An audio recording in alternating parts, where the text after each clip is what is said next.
Meghan Markle has a new show coming out on Netflix, and surprise, surprise, people are pissed.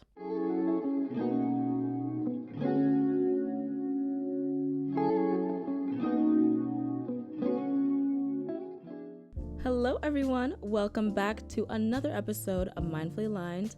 I'm Adanze, and let's just get right to it. Why is it that Meghan Markle has people so outrageously angry? And why is it that we see women who are just minding their business, living their lives, living out their passions? Why does that have people so angry? In today's episode, I want to get into that and really figure out what is the problem here. For starters, let me just paint the picture. I am a Meghan Markle fan. I am pro Meghan. This is an argument in support of Meghan.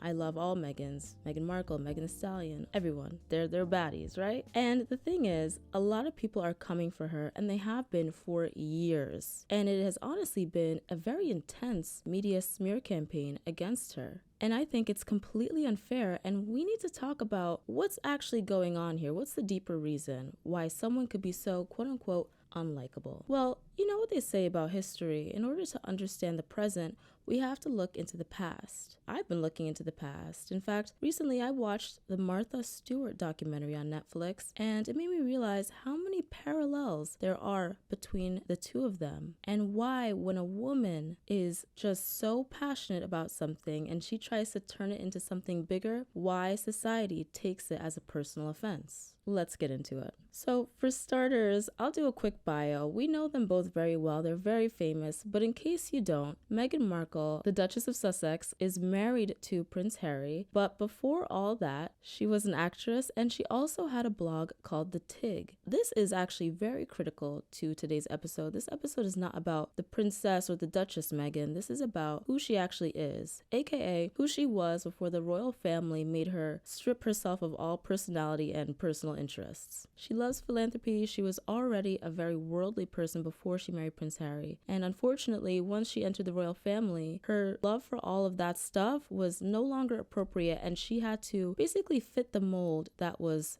built for her. And because she is an ambitious woman at her core, she found it very difficult to do that. And that's something that a lot of people came at her for, is just generally her difficulty to fit the mold, not as naturally as someone like Princess Catherine. And then we have Martha Stewart. Now, if you're from my generation, you know her just as a fixture in society. But after I watched the documentary, I learned so much about how she really came about, and I found her story to be utterly inspiring. You know, she started off just as a middle-class New Jersey girl, just like me, and she was gardening with her dad, and that's how she really got to develop her love for homemaking. She understood from the beginning that you don't have to have a lot to make a house into a home. And as she became her own woman and had her own family, she fell in love with entertaining. And, you know, of course, she had other careers that she was in. She was a model, she was a stockbroker, and she was successful at all of those things. But along the way, what she really realized is that her passions really were with homemaking, entertaining, gardening, cooking, and all of that. And she figured, you know what? Why don't I make this into a bigger thing? And so she published a book, and that book took off, and it turned into shows, a magazine, a network, a huge career, and the first female billionaire. That's right, the first female billionaire. So that's where we have the first parallel between the two of them. They're both two people who are trying to turn their passions, or already did turn their passions, into something lucrative. And you can never go wrong by doing that, because when you build your business based on just something you already love and are doing for free already, it's authentic, it's true to you, and it just is a natural flow and a natural rhythm.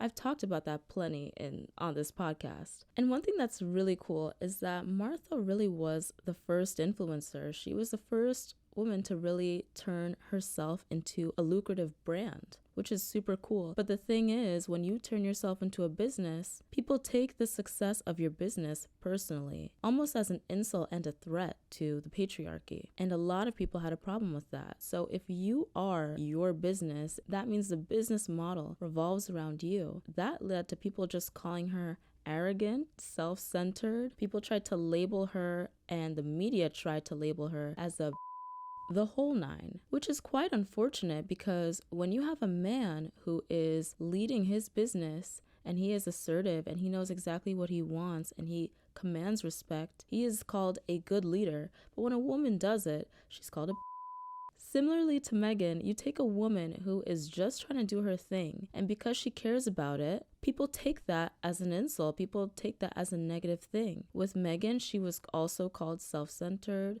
She was also called bossy. She was called an opportunist and attention seeker just because she has something that she cares about enough to show the world. She has a platform and she wants to show people it. And one thing that's interesting about the two of them as well is that people find that the fact that they take joy out of homemaking and things like that, they take it as though they think that they're better. In the 80s, when Martha Stewart was getting her business off the ground, a criticism a lot of people had for her was that she thought she was Little Miss Perfect. Little Miss Perfect is trying to tell everyone how to live, how to cook, how to do everything. And that's not fair because I could never be her. There was a lot of negativity with that.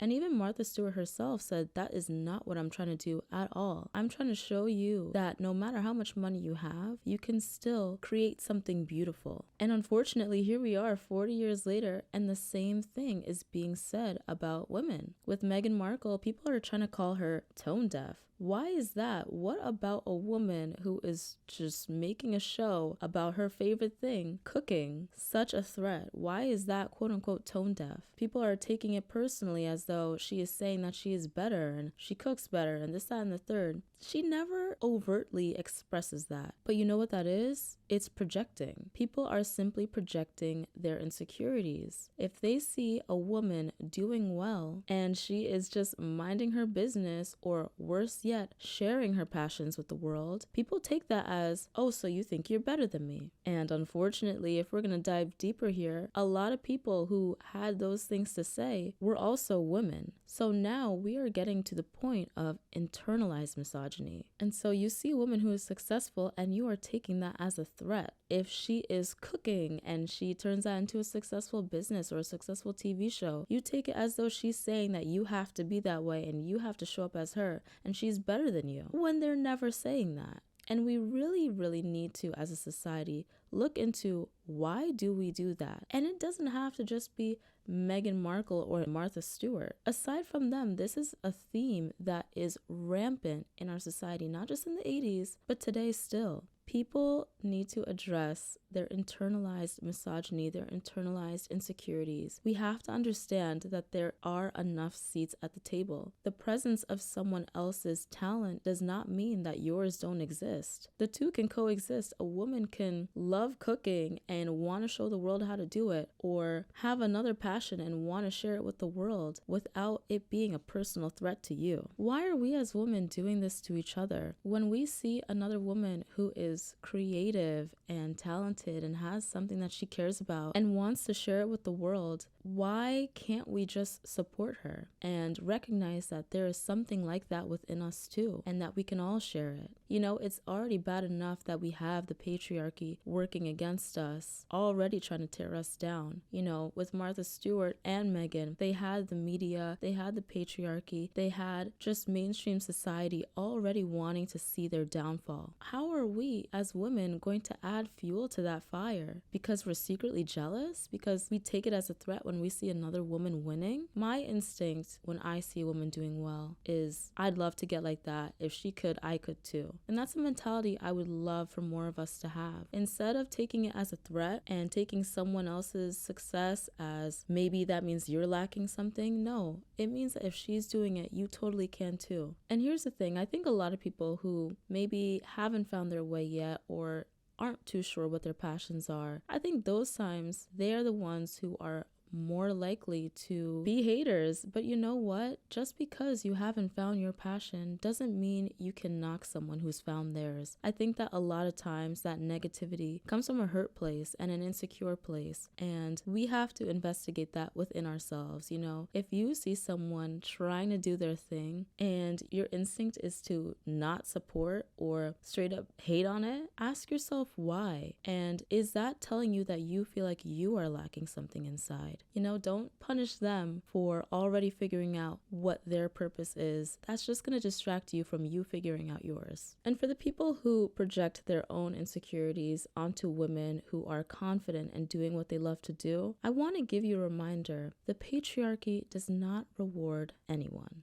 What's interesting to me is that both these women, Meghan and Martha, are doing things that are deemed acceptable for women. They are also palatable in their presentation as feminine women, yet at the same time, they were subject to misogyny and outright hate just because they are successful, ambitious women. People turned that on them and used it against them, regardless if they were the cookie cutter type of women. So imagine if you are anyone else. Again, that's just to say the patriarchy doesn't spare anyone. So there is no point in trying to add fuel to the fire, whether you realize you're doing it or not, because you might be joining in on the negativity, or someone might be joining in on the negativity, but one wrong move and you're next. And that's the thing. And that's what I want to remind everyone with this episode. Especially when I see women hating on other successful women, it breaks my heart because, what exactly does that do? It's already hard enough